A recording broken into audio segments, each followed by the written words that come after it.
제가 오늘 예배 드리기 전에 권사님들이 굉장히 일찍 오셔서 오늘 못 나오실 것 같았는데 오시니까 너무 예뻐 보이시더라고요. 네, 너무 감사하고요. 건강 잃지 않도록 우리 부모님들 건강 지켜주시기를 바랍니다. 저희가 지금 요셉의 인생을 계속 보고 있습니다. 한 남자의 인생이죠. 그러나 우리가 본받아야 될 영적 리더의 아주 숨가쁜, 아주 가슴 뛰는 그런 인생을 조마조마하게 보고 있습니다. 요셉이 원치 않는 하나님께 붙들린 추락과 고난의 광야를 계속 내려가고 있죠. 살인의 위협을 느끼고 형제들에게 노예로 팔려가고 또 거기서 더 내려가서 이제 내동댕이 친 전과자의 가장 밑바닥에 그런 험악한 삶을 사는 곳까지 지난주에 봤습니다. 근데 오늘은 새로운 전환기예요. 요셉이 다시 일어나는 그의 삶의 새로운 서광이 비치는 하나님의 새로운 전환점이 되는 그런 본문입니다. 물론 그때도 그 전에도 요셉은 형통했습니다. 노예로 있을 때도 형통했다고 했고 감옥에 있을 때도 형통했다고 했습니다. 그러나 이제는 새로운 형통이에요. 이제는 올라가는 거예요. 갈 때까지 다 갔어요. 다 이제 시련과 고생이 끝나가고 있습니다. 이제는 올라가는 거예요. 그리고 정말 요셉을 세우신, 요셉을 태어나게 하신, 요셉에게 있는 사명이 이루어지는 정말 빛나는 인생이 시작되는 거죠. 승승장구하기 시작합니다. 오늘 이 메시지가 오늘 본문의 메시지입니다. 오늘 이 메시지 그대로 여러분의 삶에 대전환이 일어나는, 계속 추락했던, 계속 엉켰던, 계속 힘들었던 삶에 대반전이 일어나는 그런 서광이 비치는 하나님의 빛이 일어나는 시작되는 그런 전환점이 오늘 여러분들에게 임하게 되기를 축복합니다. 그래서 먼저 요셉의 인생을 보면서 첫 번째 받는 메시지는 그 요셉의 인생을 하나님이 인도하는데 이게 단계가 있구나, 이게 과정이 있구나, 꼭 거쳐가야 하는 이 하나님의 코스가 있구나. 그리고 우리의 스케줄이 아닌 하나님의 스케줄대로 때로는 정말 천천히, 정말 지겹도록, 정말 가슴이 무너지도록 오래 기다리게 하는 그런 한 단계 한 단계 스텝을 밟고 계신다라고 하는 것을 첫 번째 메시지로 봤습니다. 사람은 과정적인 존재이고 단계를 밟는 존재입니다. 한 번에 잘 되면 얼마나 좋겠습니까? 한 번에 잘 이루어지면 얼마나 좋겠냐고요. 그런데 그렇지가 않습니다. 이루어진 듯 하다가 엉키고 잘된 듯 하다가 또 무너집니다. 엘린 카게라고 하는 그런 분의 얘기를 제가 이번 주에 읽었는데요. 이분이 탐험가라고 합니다. 남극을 걸어서 처음 정복한, 남극점을 정복한 분이라고 합니다. 지금 영하 15도도 이렇게 추운데 남극점 영하 40도, 50도는 얼마나 춥겠습니까? 그걸 걸어서 인류 최초로 정복한 분이라고 해요. 탐험가입니다. 근데 이분은 남극점도 그렇고 북극점도 정복하고 에베레스트도 정복한 굉장히 불가능에 도전하는 모험심이 강한 탐험가라고 해요. 근데 이분은 탐험가뿐만 아니라 굉장히 큰 회사를 경영하는 CEO라고 합니다. 뿐만 아니라 굉장히 미술의 조예가 깊은, 그림과 예술의 조예가 깊은 그런 예술가, 그러니까 굉장히 다방면에 재주가 많은 그런 분인데요. 그분이 이런 글을 남겼다 그래서 한번 인용해 드립니다. 한번 보여주시죠. 제가 한번 읽어보겠습니다. 첫 전시회를 여는 화가들은 성공적으로 데뷔하기를 바라지만 너무 많이 팔리는 일은 경계해야 한다. 갑작스러운 성공은 예술적 능력에 조금도 도움이 되지 않기 때문이다. 너무 일찍, 너무 쉽게 인정을 받다 보면 그들의 예술이 힘들어질 것이라는 사실을 나는 경험으로 알고 있다. 세상에서 가장 독이 되는 위험한 것 중에 하나가 빠른 성공이에요. 또 힘겹지 않은 성공. 너무 어린 나이에 너무 일찍 부를 축적하고 인기와 명예를 누리는 것이 그 사람에게 독이 될 수 있다는 거죠. 너무 빨리 올라가서 빨리 추락하는, 오히려 그 인생이 그 뒤에 더 말할 수 없이 망가지는 그런 교훈을 우리는 수없이 많이 받습니다. 근데 그런 걸 알지만 우리의 바람은 빨리 성공하고 싶습니다. 빨리 잘 되고 싶어요. 빨리 이루어지고 싶은 마음이 우리 한국 사회, 이 전 세계적으로 지금 일어나고 있어요. 왜냐하면 이 시대가 그런 시대이기 때문에 스피드의 시대고 스마트 시대이고 또 나노의 시대입니다. 뭔가를 빨리 이루는 것이 성공인 것처럼 잘 사는 것처럼 우리에게 착각을 불러일으키는 이 전반적인 시대적 분위기가 우리에게 압박을 줘요. 그래서 우리를 조급하게 만들어요. 우리에게 긴장을 줍니다. 더 빨리 가야 되고 더 빨리 앞서야 되고 더 빨리 이뤄야 하는 그런 다급함이 조급증이 우리 가운데 계속 있습니다. 그래서 잘 기다리지 못하죠. 메시지를 보냈는데 5분이 있어도 연락이 안 와요. 답이 안 와요. 카톡을 보냈는데 답장이 늦게 와요. 그럼 일단 마음이 상해요. 나를 도대체 뭘로 알고 왜 답변을 그쪽 상황이 있음에도 불구하고 아는데 일단 답변이 안 오는 것에 대해서 굉장히 마음이 불편해지기 시작해요.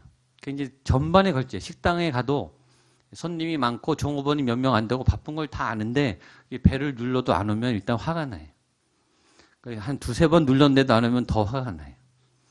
저만 화를 내는 것 같습니다. 그래서 답답하면 일어나서 이제 갖고 오죠. 그냥 직접. 못 기다려요. 못 기다리는 저를 봅니다. 그래서 빨리 학교도 가야 되고 뭐 재수하면 큰일 나는 줄 알아요. 삼수하면 뭐 인생이 다 끝난 것 같아요. 아니 얼마나 기회가 많은데 아직 시간이 얼마나 많이 남았는데 우리는 미리 결정을 내놓고 포기해 버리죠. 취업을 빨리 해야 되고 승진도 빨리 해야 되고 아이도 결혼도 자리도 빨리 잡아야 괜찮은 것처럼 그런 착각이 우리 사회에 만연해요. 빨리 성공하면 빨리 은퇴하잖아요. 빨리 내려오게 되고. 하나님은 하나님의 스케줄로 우리를 인도하시죠. 자꾸 주변이 보입니다. 이 정보화 시대니까 더 많이 보여요. 잘된 분들이 더 많이 보여요. 그분들은 그분들의 인생인데 그분들도 나름대로 엎어지고 고난하고 무명의 시절이 있었는데 그건 안 보이고 잘된 것만 보니까 우리는 계속 조급하죠. 하나님은 내 인생은 내 스케일대로 좀 다루고 있는 거예요. 중요한 거는 하나님이 내 인생을 붙잡고 있는가, 내가 그 스케줄에 가고 있는가가 중요한 거예요. 하나님이 요셉을요, 충분히 미숙한 시간을 충분히 보내게 채색 옷을 입고 철없던 그런 시절을 충분히 보낸 다음에 그 다음에 형들에게 모함을 받고 노예로 팔려가죠. 보디발의 집에서요 충분히 노예 경험을 합니다. 거기서 순종을 배워요.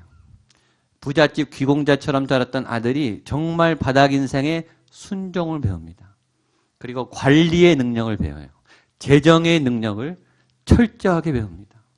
철저히 순종하고 철저히 헌신해서 전체 살림을 한 가정의 큰 살림을 맡아 도말하는 훈련을 다 시키신 다음에 그 다음에 어떻게 하냐면 전과자로 아예 던져버리죠. 그건 뭐죠? 초월적인 경험을 하는 거예요. 논리가 맞지 않은 경험이 맞지 않은 이성을 이 감정을 초월하는 말이 안 되는 억울함, 말이 안 되는 얻어맞음, 생명의 위협. 그 바닥까지 지금 내려갔어요. 거기서 뭘 배우겠습니까? 가장 힘든 분들의 삶을 배우는 거예요. 가장 밑바닥 인생의 그 처참함을 배우는 거예요. 그들의 인내를 배우는 거예요. 그들의 비참함을 배우는 거예요. 그들의 억울함을 배우는 거예요. 이게 나중에 다 요셉을 세워나갑니다. 요셉이요, 나중에 알겠지만 바닥까지 다 챙깁니다. 나중에 비천한 사람들요 다 일으켜요.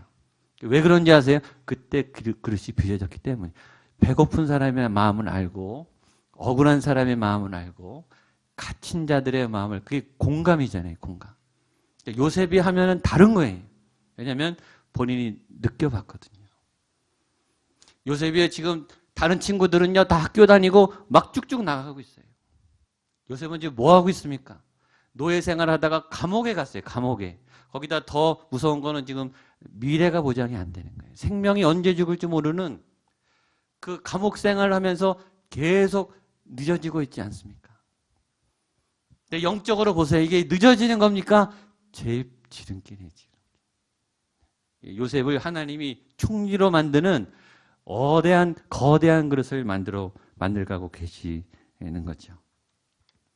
그래서 저희는 그 교훈을 배워야 됩니다. 하나님이 빚어가고 계시다. 천천히 단계를 밟고 지금 여러분의 삶을 비춰가고 계시는 줄로 믿습니다. 지난주 목요일 날 큐티 우리 마태복음 산상수훈에 예수님이 이런 말씀을 하셨습니다. 우리가 잘 아는 말씀입니다. 마태복음 7장 24절입니다. 시작. 그러므로 누구든지 나의 이 말을 듣고 반석 위에 지은 지혜로운 사람 같으리니 비가 내리고 창수가 나고 바람이 불어 그 집에 부딪히되 무너지지 아니하나니 이는 주추를 반석 위에 놓은 까닭이요 나의 이 말을 듣고 행하지 아니하는 자는 같으리니 비가 내리고 창수가 나고 바람이 불어 그 집에 부딪힘에 무너져 그 무너짐이 심하니라. 다 아는 거죠. 반석 위의 집과 모래 위에 세운 집. 이거는요 교회 안 다니는 사람도 다 알아요. 다 써먹는 정말 진리이며 정도이며 모든 영역에 해당되는 정말 탁월한 비유예요. 다 알아요. 그러나 우리의 삶에는 적용하기가 굉장히 힘들어요. 그래서 예수님의 말씀은 진리죠. 여기 보면 공통점과 차이점이 나옵니다. 반석의 집과 모래의 집의 공통점과 차이점이 나요. 첫 번째 공통점은 다 집을 짓는다는 거예요. 집을 안 지으면 살 수가 없어요. 사람은 집에서 살아야 돼요. 집은 필수예요. 태어나면서부터 우리는 생존을 위해서 평생 인생의 집을 지어야 돼요. 그건 누구나 지어야 돼요. 그건 예외가 없어요. 못 지으면 못 살아요. 누구든지 집을 짓는데 그 집은 두 가지 종류가 있다는 거죠. 반석 위의 집과 모래 위의 집. 이것에 차이점이 있어요. 차이점은 뭐냐면 반석 위의 집과 모래 위의 집은 기초가 다르다는 거죠. 기초가 다르기 때문에 일단 재질이 달라요. 재료가 다르고 공정이 다르고 시간이 다르고 코스트, 비용이 달라요. 완전 차이가 나는 거예요. 다 장단점이 있습니다. 반석 위의 집은 재료가 많이 들어요. 공정이 길어요. 공정이 길고 재료가 많으니까 비용이 굉장히 많이 들어요. 시간이 오래 걸립니다. 그러니까 계속 딜레이 되는 것 같아요. 계속 늦어지는 것 같아요. 그러나 견고하죠. 모래의 집도 장점이 있어요. 빨리 지을 수 있어요. 비용이 적게 들어요. 그러니까 성취감이 있고 다른 여유적인 삶을 살 수 있어요.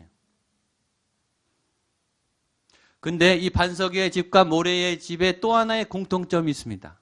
두 비유 다 비가 나고 창수가 왔다는 거예요. 인생에 엄청난 고난이. 비와 창수는 사람이 다룰 수 없는, 사람이 당할 수밖에 없는, 무너질 수밖에 없는 거대한 폭풍과 같은 고난을 말합니다. 이것도 누구나 예외 없이 다 와요. 집도 누구나 다 지어야 되지만 인생의 거센 폭풍우도 다 와요. 여러분 평안할 때는 반석 위의 집이든 모래의 집이든 다 괜찮습니다. 잘 살 수 있어요. 문제는 언제냐면 창수가 올 때. 비가 올 때 어떤 집은 무너지고 어떤 집은 안 무너져요. 그래서 예수님은 기왕 질 거면 반석 위에 져라. 그렇게 말씀하신 거예요. 자, 여러분들이 반석 위에 집을 짓게 되기를 축복합니다. 시간이 걸립니다. 시간이 걸려요. 하나님의 시간이 걸려요.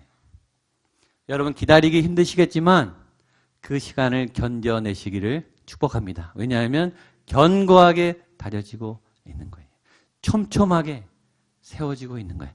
왜? 나중에 무너질 날이 올 때, 나중에 내 삶을 흔드는 거대한 어둠이 올 때 이겨내기 위함입니다. 이것이 첫 번째 메시지예요. 두 번째 메시지는 그 날의 회복의 순간이 찾아온다는 거예요. 오늘 요셉에게 그 순간이 찾아왔어요. 삶의 전환이 일어나는, 요셉의 거대한 폭풍과 이제 멈추는, 그리고 새로운 빛이 비쳐나가는 그 전환의 터닝 포인트가 시작됐습니다. 1절입니다. 시작. 그 후에 애굽 왕의 술 맡은 자와 그렇게 아무 변화가 없을 것 같은, 그렇죠? 이제는 그 요셉이 거기 갇힌 걸 누가 합니까? 아무도 모르죠. 거기서 죽어도 무명으로 죽을 수 있는 거예요. 요셉에게 지금 희망이 없어요. 근데 그 후에 어떤 사건이 일어나는데 1절 보면 애굽 왕의 술 맡은 자와 떡 굽는 자의 얘기가 나와요. 이건요 요셉하고 상관없는 사람 아닙니까? 요셉은 감옥에 있는데 지금 궁정에서 왕궁에서 이상한 사건 해프닝이 지금 벌어졌어요. 이게 요셉과 무슨 상관이에요? 전혀 엉뚱한 일이에요. 근데 이게 요셉을 끌어내는 계기가 되는 거예요. 무슨 말이죠? 우리는 여기서 지금 고난을 받지만 지금 하나님이 어디서 어떤 사람에게 어떤 이벤트를 어떤 작업을 하셔서 우리를 움직이려고 하고 계신 거예요. 그거는 아무도 모르는 거예요. 엉뚱하게 궁정에서 사건이 터졌어요. 술 맡은 관원장, 떡 굽는 관원장이 사고를 쳤어요. 그 사고가 요셉을 구원하는 길이 될 줄 누가 압니까? 그건 아무도 몰라요. 그리고 그 시작은 그 후에라는 하나님의 때와 함께 시작합니다. 요셉이 주도했습니까? 아니. 요셉은 아무것도 할 수 없었어요. 하나님이 주도하시죠. 하나님이 요셉의 한 코스를 마치신 거예요. 너 이제 코스웍이 끝났어. 다음 스텝이야. 그리고 요셉이 모르는 상황에서 엉뚱한 일을 벌이셨어요. 하나님 얼마나 오묘하신 분인지 모릅니다. 그런데 더 절묘한 것은 그 사건이 꿈으로 시작됐다는 거예요. 이게 더 기가 막힌 일이죠. 2절과 5절입니다. 2절부터 5절입니다. 시작. 바로가 그 두 관원장, 술 맡은 관원장과 그들 친위대장의 집안에 있는 옥에 가더니 곧 요셉이 갇힌 곳이라. 친위대장이 요셉에게 그들을 수종들게 하며 요셉이 그들을 섬겼더라. 그들이 갇힌지 옥에 갇힌 애굽 왕의 술 맡은 자와 떡 굽는 자 두 사람이 하룻밤에 꿈을 꾸니 각기 그 내용이 다르더라. 여기에 이제 소름이 끼치는 거죠. 전혀 엉뚱한 일이 일어나서 이 사람들이 요셉하고 무슨 상관이냐 했는데 요셉하고 만나는 매개체는 꿈이라는 거예요. 요셉은 꿈의 사람이에요. 꿈꾸는 자인데 그 잃어버렸던 요셉의 기억이 올라오면서 꿈으로 만나게 됩니다. 그리고 이것이 촉발이 돼서 나중에 애굽 왕 바로의 꿈을 해석해요. 그리고 그는 급상승합니다. 치고 올라가요. 꿈이죠. 요셉을 인도했던 하나님의 코드는 꿈이에요. 키워드. 요셉의 인생의 키워드는 꿈이에요. 근데 성경을 보면 사람마다, 믿음의 사람마다 이 키워드가 달라요. 저와 여러분의 숙제는 뭐냐면 그 키워드를 오늘 찾아내셔야 된다는 거예요. 요셉은 꿈입니다. 다윗은 뭘까요? 다윗은 예배입니다. 다윗은 예배자예요. 그가 부름받았을 때, 그가 왕이 됐을 때, 그가 왕의 자리에서 계속 하나님의 나라를 다스릴 때, 죽을 때까지 그는 예배, 찬송, 찬양, 하나님의 성전의 문지기, 그를 이끌었던 하나님의 키워드는 예배였습니다. 솔로몬은 지혜입니다. 지혜로 시작했어요. 물론 솔로몬이 잘못한 게 많은데 마지막 죽기 전에 전도서로 그의 인생을 마감했습니다. 아모스는 공이고요. 베드로는 열정입니다. 사도 바울은 신학이에요. 신학을 완성한 사람입니다. 종교개혁자 마틴 루터의 키워드는 믿음이에요. 오직 의인은 믿음으로 말미암아 살리라. 믿음의 인생을 걸었고 믿음이 종교개혁을 일으켰어요. 마틴 루터 핵심 가치입니다. 19세 부흥사 피니는 회개 운동을 벌였습니다. 그의 주제는 회개였어요. 윌리엄 캐리 선교사님의 주제는 선교입니다. 잃어버린 영혼을 향한 하나님의 열정. 사람마다, 하나님의 사람마다 그를 부르시고 이끌었던 핵심 키워드가 있어요. 여러분은 여러분의 인생을 돌아보시면서 내가 중요한 고비 때마다 나를 인도했던 어떤 중요한 공통되는 키워드를 찾으셔야 돼요. 그게 여러분을 풀 숙제예요. 굉장히 중요한 단서예요. 그리고 결정적일 때 여러분들을 영적으로 인도할 줄로 믿습니다. 그걸 꼭 찾으세요. 저는 찾았어요. 여러분 꼭 찾으세요. 요셉을 인도했던 키워드는 꿈입니다. 여러분을 인도하는 하나님의 그 키워드를 꼭 찾으세요. 그 꿈이 왔을 때 요셉이 이렇게 반응했습니다. 6절로 8절입니다. 시작. 아침에 요셉이 들어가 보니 그들에게는 근심의 빛이 있는지라. 요셉이 갇힌 바 바로의 신하들에게 묻되 어찌하여 오늘 당신들의 얼굴에 근심의 빛이 있나이까. 그들이 그에게 이르되 우리가 꿈을 꾸었으나 이를 해석할 자가 없도다. 요셉이 그들에게 이르되 해석은 하나님께 있지 아니하니까. 그 사건이 우연히 벌어져서 이 관원장이 얘기를 했을 때, 꿈 얘기를 했을 때 요셉이 지체치 않고, 이게 중요해요. 머뭇거리지 않고 바로 그 순간에 대답을 이렇게 했죠. 해석은 하나님께 있지 아니하니까 청하건대 내게 이르소서. 첫 번째는 요셉의 믿음입니다. 요셉이 이 사건을 믿음의 사건으로 해석했어요. 영적 사건으로 해석했어요. 세상에서 벌어진 일, 그렇죠? 세속 권세 정권자들이 했던 일들을 영적으로 해석했어요. 그리고 그 영적인 해석이 자기랑 관계에 있다는 걸 그 즉석에서 알았어요. 그리고 말합니다. 자신 있게 말해. 해석은 하나님께 있습니다. 이 말이 뭐냐면 해석은 하나님께 있는데 내가 그거 해결할 수 있다는 거예요. 그렇죠? 내게 이르소서 이렇게 말하지 않습니까? 머뭇거리지 않아요. 망설이지도 않아요. 바로 즉흥적으로 즉석에서 이렇게 자신 있게 말할 수 있습니다. 이거는 뭐냐면 요셉이 준비하고 있었다는 거예요. 성경은 안 나오지만 그가 노예 시절에 또 전과자로 있으면서 꿈에 대한 하나님에 대한 영적인 감각과 이 영적 센서를 계속 가동하고 있었다는 거예요. 전문가가 됐다는 거예요. 꿈에 대한 그의 어떤 이 영적 전공에 관한 전문가가 돼 있었다는 거예요. 어떻게 알 수 있냐면 지체치 않고 바로 말했어요. 자신 있게 말했어요. 세 번째 말한 대상이 함부로 할 사람들이 아니에요. 술 맡은 관원장과 떡 맡은 관원장이 어떤 사람이냐면 왕의 보좌관이에요. 지금으로 말하면요. 대통령 비서실장 이상의 급이에요. 왜냐하면 왕이 먹는 거를 최종 심사하는 사람이에요. 제일 심하는 사람에게 술과 떡을 맡깁니다. 왕이 제일 믿는 사람이라고요.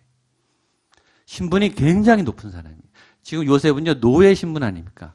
노예가 감히 만날 수 없는 함부로 말해서는 안 되는 너무너무 중요한 그 고위 관직자 앞에서 담대하게 내가 할 수 있습니다. 나에게 말하세요. 라고 말할 수 있는 자신감은요. 보통 자신감이 아니에요. 이거는요. 충만한 자신감만 말할 수 있는 자신감이에요. 그 말은 뭐냐면 요셉이 준비되어 있었다는 뜻이죠. 웬만히 자신 있고는 이렇게 담대히 말할 수 없습니다. 자신 있어도 우리는 겸손하게 말해요. 될까요? 한번 해볼게요. 이 정도죠. 요셉은요. 지금 말해보라는 거예요. 나한테. 그 고관들한테 당당하게 외칩니다. 그 뭐냐면 요셉이 준비하고 있었다는 거예요. 전문가라는 거죠. 여러분 기회는요. 늘 와요. 근데 왜 못 잡느냐? 내가 준비 안 돼서 못 잡는 거예요. 사실은. 돈이 굴러가는 게 보여도 내가 준비 안 되면 감당이 안 되면 그거 못 잡아요. 사람이 지나가도 내가 능력이 안 되면 그 사람 못 잡는다고요. 왜냐? 내가 준비가 안 됐기 때문에. 기회는요. 와요. 누가 잡느냐? 준비된 사람이 잡는 겁니다. 그러니까 여러분들이 영적으로 하나님의 때를 그 기회를 절대 놓치지 않는 하나님의 사람이 되기를 축복합니다. 요셉은 알았어요. 직관적으로 알았어요. 이거는 하나님이 내 인생에 준 기회다. 그래서 이렇게 말해요. 술 맡은 관원장에 당신이 살아서 나가면 꼭 나를 기억해 주세요. 내가 여기 있다는 것을 꼭 기억해 주세요. 알았어요. 그리고 이것이 하나님의 인도하심이라는 것을 알았어요. 그리고 그 기회를 잡습니다. 여러분들이 그 기회를 꼭 잡게 되기를 축복합니다. 그런데 마지막에 더 중요한 교훈이 있습니다. 그 기회가 빨리 오지 않았어요. 21절로 23절입니다. 시작. 바로의 술 맡은 관원장은 전직을 회복하며 그가 잔을 바로의 손에 받들어 드렸고 떡 굽는 관원장은 같이 되었으나 술 맡은 관원장이 요셉을 기억하지 못하고 그를 잊었더라. 어찌 이런 일이 있을 수 있습니까? 이거 하나님이 역사하고 계신데 이 걸림돌이 하나 온 거예요. 술 맡은 관원장이 이걸 잊어버린 거예요. 요셉은 지금 간절한데 하루가 급한데 그 애탐을 모르고 술 맡은 관원장이 잊어버렸어요. 예언은 이루어졌습니다. 요셉의 꿈 해석대로 정확하게 술 맡은 관원장은 살아서 복직이 됐고 떡 굽는 관원장은 죽었어요. 정확하게 맞췄습니다. 그 큰 은혜를 술 맡은 관원장이 복직되면서 잊어버렸다는 거예요. 이런 분통 터지는 일이 어디 있습니까? 찾아가서 막 멱살을 잡고 싶은 그런 상대이죠. 그러나 왜 이렇게 됐을까요? 하나님이 잊어버리게 한 거죠. 그래서 술 맡은 관원장을 너무 미워해도 안 돼요. 믿지만 미워하되 너무 미워하지는 마시기를 바랍니다. 하나님이요. 아직 때가 안 된 거예요. 아직 바로가 꿈을 안 꿨어요. 바로가 꿈을 꿔야 되거든요. 그리고 이 애굽의 풍요가 와야 돼. 그때가 하나님의 타이밍이죠. 하나님이요, 요셉만 다스리는 게 아니라 전 세계에 얼마나 복잡한 조합을 꾸미고 계십니까? 예, 하나님 얼마나 복잡하신데요. 근데 우리는 내 스케줄만, 내 인생만 지금 보고 있으니까 이게 답답해요. 요셉은 그 기회를 하나님 앞에 연기를 당합니다. 최소한 2년을 더 기다립니다. 저는 이때 요셉의 이 가슴이 다 너덜너덜했을 거라고 생각해요. 다른 거 몰라도 기회가 거의 왔거든요. 이게 다 됐다는 걸 알았어요. 요셉도 알았어요. 아, 이제 내가 해방이 되는구나. 내가 빠져나가는구나. 알았는데 그때 안 되면요, 더 마음이 무너집니다. 근데 그것도 2년이에요, 2년. 몇 개월이 아니고 몇 주가 아니라 2년은, 그 2년은요, 얼마나 길었겠어요. 대부분의 사람들은요, 이때 넘어져요. 다 와서 넘어져요. 다 와서, 거의 와서. 그때까지 이를 악물고 잘 참다가 마지막 고비에 될 것 같은데 안 될 때 그때 꺾여요. 여러분, 현대인들, 요새 스트레스 많은 현대인들 같으면 요셉이요, 벌써 자살했습니다. 죽을 만한 이유가 되죠. 이거는 이제 소망이 없는 거예요. 마지막 신락 같던 희망을 되고 하나님의 사인을 알고 이루어졌는데 이게 2년 동안 꺾인 거예요. 예측이 안 되잖아요, 예측이. 요셉이 빠져나갈 거다라는 힌트만 줬어도 예측이 될 텐데 그렇지 않잖아요. 무명 시절에 다윗이 빈들에서 아무도 모르는 자리에 혼자서 예배를 드리고 있었을 때, 그때 사무엘이 이새의 집에 찾아왔습니다. 그 당시 사무엘은요, 정치적인, 경제적인, 문화적인, 영적인 대통령 같은 사람이에요. 사사시대의 마지막 사사죠. 사무엘은요, 전국 사람이 다 알아요. 고대 근동이 다 아는 영험한, 정말 인격적인, 훌륭한, 존경받는 탑리더입니다. 그 리더가 무명의 이새의 집에 찾아와서 다윗을 찾았어요. 다윗이 들판에 있다 불려나가서 갔는데 놀랍게 사무엘이 기름을 부으면서 너가 왕이 될 거야, 이렇게 말했어요. 다른 사람이 말한 게 아니라 사무엘이 직접 와서, 그 권위자가 와서 이 다윗에게 너는 왕이 될 거야, 하나님이 기름 부으셨어. 다윗이 무슨 생각을 했겠어요? 정말 믿었겠죠. 나 왕 되는구나. 이게 웬 떡이냐. 왕이 금방 됐나요? 무슨 왕이에요. 그 다음부터 이제 죽어나가는 거죠. 사울의 추격을 받고 10년을 넘게 광야에서 뺑뺑이를 돕니다. 하나님이요, 너 10년 동안 힘들게 할게, 미리 알려주면 얼마나 좋아요. 끝도 없이 도망다니는 거예요. 끝도 없이 이 미칠 만큼, 정말 반 미칠 정도로. 시편을 보세요. 우울증 환자의 다윗이 막 조울증 환자에 조증했다가 넘나듭니다. 나락으로 떨어졌다가 하나님은 막 원망해요. 그 세월을 견뎌냈죠. 그래서 다윗이 된 겁니다. 하나님이 잊으신 것 같아요. 술 맡은 관원장의 원망스럽습니다. 하나님이 내 기도를 무시하시는 것 같아요. 나를 포기하신 것 같습니다. 그러나 그렇지 않습니다. 이게 오늘 마지막 메시지입니다. 하나님이 제일 정확하십니다. 우리는 조마조마해서 볼 수가 없어요. 그러나 하나님은 기다리고 계십니다. 그래서 여러분들 오늘 마지막 메시지를 꼭 기억하세요. 포기하지 마십시오. 옆에 분에게 꼭 포기하지 마십시오. 거의 다 왔습니다. 네. 조금만 참으세요. 제가 오늘 설교를 준비하다가 이런 마음이 들어요. 오늘 이 메시지를 듣고 기다리시는 분이 분명히 있을 거예요. 예. 그분은 이게 풀리면 와서 간증하셔야 돼요. 분명히 있습니다. 예. 오늘 이 메시지가 필요한 분이 꼭 있어요. 나중에 저한테 와서 꼭 간증하세요. 예. 한 번 더 참으세요. 하나님이 알고 계세요. 거의 다 왔습니다. 하나님이 해석해 주실 거예요. 해석은 하나님께 있습니다. 요셉이 잘 기다렸던 것처럼 그 2년이라고 하는 알 수 없는 기간을 이를 악물고 하나님의 은혜 안에 잘 견뎌냈던 것처럼 오늘 그 하나님을 붙잡고 마지막까지 잘 이겨내시기를 축복합니다. 기도하겠습니다. 하나님 아버지, 끝까지 기다릴 수 있는 믿음을 주십시오. 우리의 인생의 해석이 하나님께 있습니다. 하나님, 언제까지 기다려야 합니까? 언제까지 버텨야 합니까? 내 영혼이 말라가고 있습니다. 내 삶이 피폐해져 가고 있습니다. 내가 무명으로 이 감옥 밑바닥에서 천박하게 그리고 가치없이 죽어갈 것 같습니다.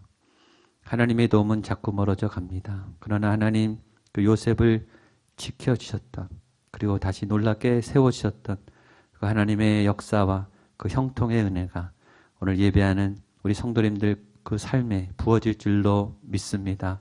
소망의 하나님 붙잡아 주시옵소서. 이 마지막 위기와 시련을 넘어서게 하여 주시옵소서. 내 인생의 해석을 하나님께서 해 주시기를 원합니다. 인도하여 주시옵소서.